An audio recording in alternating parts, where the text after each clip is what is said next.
மழைக்காலம் ஸ்டார்ட் ஆயிடுச்சு. நைட்டெல்லாம் சரியான மழை. வண்டியை வந்து பார்த்தீங்க அப்படின்னா கவரை போட்டு க்ளோஸ் பண்ணி வச்சுருந்தோம். எதுக்காக நான் அது காட்டுறேன் அப்படின்னா, இந்த கவர் எந்த அளவுக்கு வாட்டர் ப்ரூஃப் அப்படின்னு சொல்லிட்டு பாருங்கள். காற்றடிச்சதில் கவர் லைட்டாக விலகிடுச்சின்னு நினைக்கிறேன். எல்லா தண்ணியுமே கீழே ஸ்டோர் ஆகி போகாமல் இருக்குது பாருங்கள். அந்த அளவுக்கு வாட்டர் ப்ரூஃபாக இருக்குது. உள்ளே எல்லாமே தண்ணி தான். அந்த அளவுக்கு வந்து பார்த்தீங்க அப்படின்னா இந்த கவர் வந்து ஒரு நல்ல வாட்டர் ப்ரூஃபாக இருக்குது. நம்ம டெய்லி வந்து வண்டியை வந்து க்ளீன் பண்ணிடுவோம். ஸோ அதுக்காக வந்து பார்த்தீங்க அப்படின்னா கவரை ரிமூவ் பண்ணிவிட்டு வண்டியை க்ளீன் பண்ண போனோம்.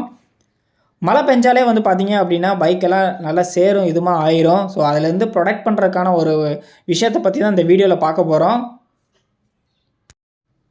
வணக்கம் நண்பா, நான் உங்கள் எம்கே. நம்ம சேனல் புதுசாக இருந்தால் மறக்காம நம்ம சேனலை சப்ஸ்கிரைப் பண்ணிடுங்க. நம்ம சேனலில் பைக் மாடிஃபிகேஷன் ரிவ்யூ ட்ராவல் அப்படின்னு சொல்லிட்டு நிறைய வீடியோ அப்லோட் பண்ணிட்டு இருப்போம். அதுவும் நம்ம மொழி தமிழில்.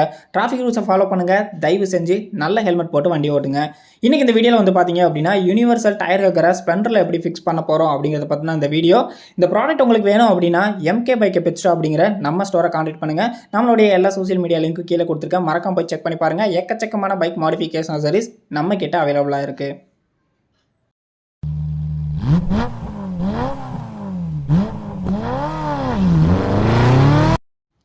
வழக்கம் போல் அதை ஃபிக்ஸ் பண்ணுற மாட்டி அந்த ப்ராடக்ட்டை பற்றின ஒரு சின்ன ரிவ்யூ, அதாவது நம்ம பாஸில் சொல்லணும் அப்படின்னா ஒரு குட்டி ஸ்டோரி பார்த்துட்டு வந்துடலாம்.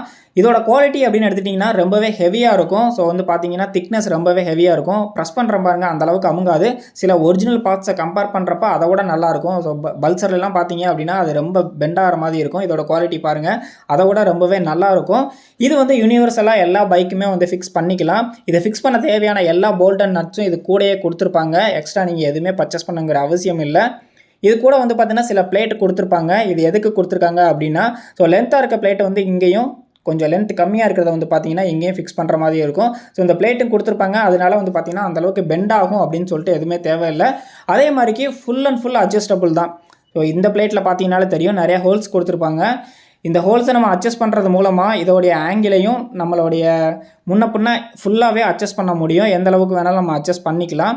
இதை வந்து சஸ்பென்ஷன் இல்லை டயரில் நம்ம வந்து ஃபிக்ஸ் பண்ணிக்கலாம். ஸோ டெம்பரவரியாக வந்து பார்த்தீங்க அப்படின்னா அந்த பிளேட்டை ஃபுல்லாகவே நான் வந்து சும்மா டெம்பரவரியாக ஃபிக்ஸ் பண்ணி வைக்கிறேன். அதுக்கப்புறம் ஃபைனலாக நம்ம பைக்கில் வச்சுக்கிட்டு எந்த அளவுக்கு நமக்கு தேவை, எந்த அளவுக்கு அட்ஜஸ்ட் பண்ணணும், எந்த ஆங்கிளில் வேணும் அப்படிங்கிறத நம்ம பைக்கில் ஃபிக்ஸ் பண்ணுறப்ப கன்ஃபார்ம் பண்ணி ஃபிக்ஸ் பண்ணிக்கலாம். இப்போதைக்கு அந்த பிளேட்டை மட்டும் வந்து பார்த்தீங்கன்னா டெம்பரவரியாக போட்டிருக்கேன். அது கூடயே வாசர் வந்துடும். பின்னாடி வந்து செக் நட் கொடுத்துருப்பாங்க. குவாலிட்டி ரொம்பவே நல்லாயிருக்கும்.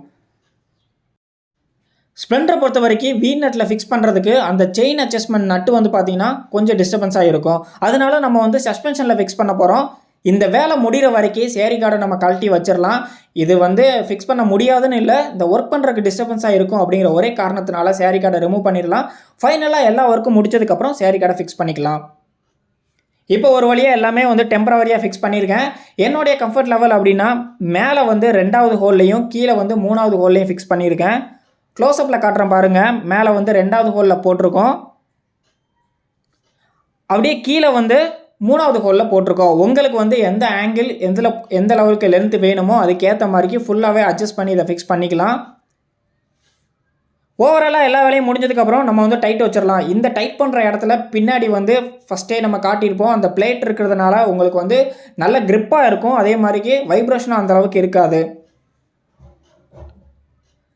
ஃபைனலாக எல்லா ஒர்க்கும் முடிஞ்சதுக்கப்புறம் நம்ம வந்து அந்த சஸ்பென்ஷனையும் வந்து டைட் வச்சிடலாம். எந்த ஆங்கிளில் வேணுமோ உங்களுக்கு ஏற்ற மாதிரிக்கு பக்காவாக செட் பண்ணிக்கோங்க. ஒன்ஸ் நம்ம ஃபைனலாக எல்லா வேலையும் முடிச்சதுக்கப்புறம் அந்த சேரி கார்டையும் எடுத்து அப்படியே ஃபிக்ஸ் பண்ணிக்கலாம். இந்த ப்ராடக்ட் யாருக்கு வந்து ரொம்ப யூஸ்ஃபுல்லாக இருக்கும் அப்படின்னா ஸ்போர்ட்ஸ் பைக் வச்சுருக்கவங்களுக்கு ரொம்பவே யூஸ்ஃபுல்லாக இருக்கும். காரணம் என்னென்னா ஆஃப் செயின் கவர் தான் கொடுத்துருப்பாங்க. வீல் பேஸ் கொஞ்சம் பெருசாக இருக்கும். சின்ன மலையில் போனால் கூட வண்டி ஃபுல்லாகவே சேராயிரும்.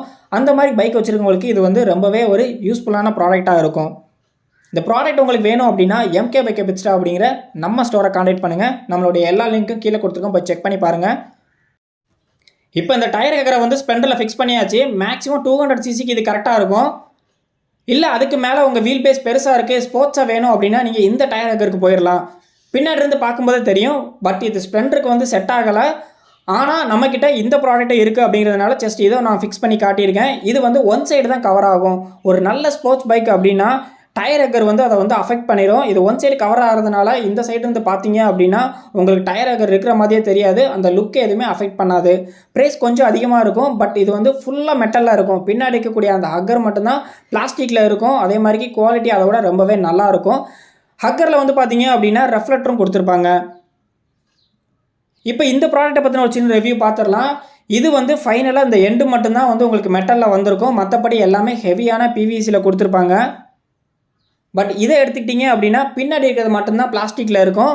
மற்றது எல்லாமே நல்ல மெட்டலில் கொடுத்துருப்பாங்க. இந்த இடத்துல ரெஃப்ளெக்டரும் வந்திருக்கும். பெரிய வீல் பேஸ் இருக்கக்கூடிய பைக்குக்கு இது பக்காவாக செட் ஆகும். அதே மாதிரி உங்கள் பைக் வந்து ஸ்போர்ட்ஸ் பைக்காக இருந்துச்சுன்னா இதை போட்டிங்கன்னா லுக்கு எதுவும் அஃபெக்ட் ஆகாது. இது ஹெவியான மெட்டலில் கொடுத்துருப்பாங்க. ஃபைனலாக ஃபிக்ஸ் பண்ணக்கூடிய இந்த கிளாம்பும் வந்து பார்த்திங்கன்னா அதை விட ரொம்பவே ஹெவியாக கொடுத்துருப்பாங்க.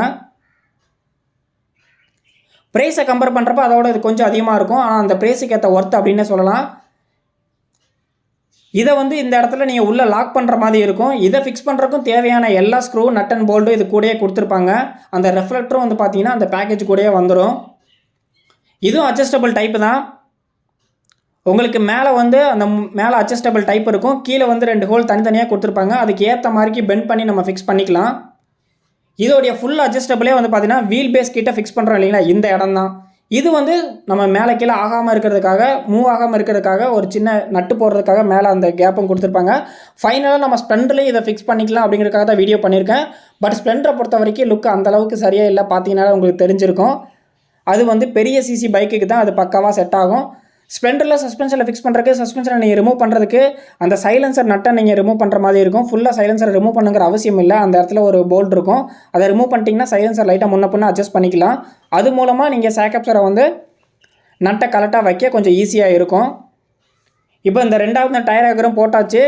பட் பார்த்தீங்கன்னா தெரியும் ஸ்ப்ளெண்டருக்கு வந்து இது அந்தளவுக்கு வந்து சூட்டபுளாக இல்லை. ஏன்னா ரொம்ப பெருசாக இருக்கிற காரணத்தினால நம்ம ஃபஸ்ட்டாக போட்டிருந்தோம் இல்லைங்களா, அதுவே ஸ்ப்ளெண்டருக்கு போதுமானது.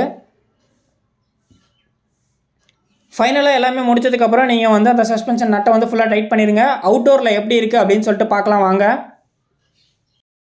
ஃபைனலாக நம்ம செலக்ட் பண்ணியிருக்கிறது அந்த பிவிசி கவர் தாங்க. இதுதான் வண்டியோட மிங்கிளான மாதிரிக்கு பர்ஃபெக்டாக செட் ஆகுது. ஸ்ப்ளெண்டரை பொறுத்த வரைக்கும் பிலோ 150-200 சிசி கரெக்டாக இருக்கும். இந்த இடத்துல நிறைய பேர் கட் பண்ணி அதை இல்லாத மாதிரி தான் இப்போ டெயில் டெடியை யூஸ் பண்ணிகிட்டு இருக்காங்க. அந்த மாதிரிக்கு நீங்கள் டெயில் டெடியை ரிமூவ் பண்ணிவிட்டு வெறும் நம்பர் பிளேட் மட்டும்தான் வச்சுருக்கீங்க அப்படின்னா உங்களுக்கு இந்த டயர் ஹக்கர் வந்து ரொம்பவே யூஸ்ஃபுல்லாக இருக்கும். இதுதான் பார்க்குறதுக்கும் வண்டியோட மிங்கிளான மாதிரி இருக்குது. ஸ்ப்ளெண்டரை பொறுத்த வரைக்கும் அதாவது பிலோ 150 சிசிக்கெலாம் இந்த டயர் ஹக்கரே போதுமானது. சீப் அண்ட் பெஸ்ட்டாக இருக்கும். இந்த ப்ராடக்ட் உங்களுக்கு வேணும் அப்படின்னா MK பைக்கை பிட்ஸ்டாப் அப்படிங்கிற நம்ம ஸ்டோரை கான்டாக்ட் பண்ணுங்கள். எக்கச்சக்கமான பைக் மாடிஃபிகேஷன் அசரிஸ் நம்மக்கிட்ட அவைலபிளாக இருக்குது. இந்த மாதிரி சுவாரஸ்யமான வீடியோ தெரிஞ்சுக்க மறக்காம நம்ம சேனலை சப்ஸ்கிரைப் பண்ணிடுங்க. இந்த வீடியோ உங்களுக்கு பிடிச்சிருக்குன்னு நினைக்கிறேன்.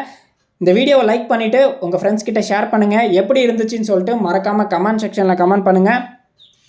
தேங்க்ஸ் ஃபார் வாட்சிங் நண்பா.